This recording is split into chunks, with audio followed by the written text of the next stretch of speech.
What the DPM audit brought to book or brought to the fore is quite surprising, to say the least.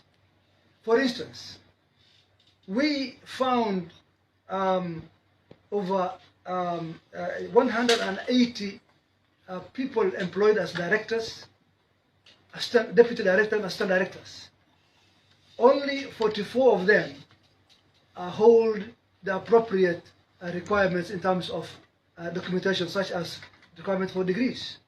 The other 136 persons, in the name of directors, deputy directors, and assistant directors, do not hold degrees, and that's a requirement in law. We found about close to 100 people employed as drivers, and we only have about, say, 11 or 12 or so vehicles on the streets or up and running. Much more interesting was the fact that we found 3,500 or close to 3,500 people employed, or rather not employed, but rather recorded to earn salaries, both in the IBPD and in Excel. 3,500 of them, or close to that, without having passed any due process regarding employment. Let me just remind us.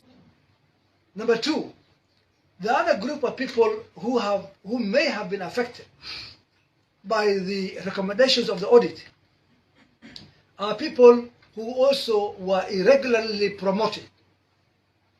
You will find, for instance, somebody who is in job group K was suddenly taken straight away to job group Q or R.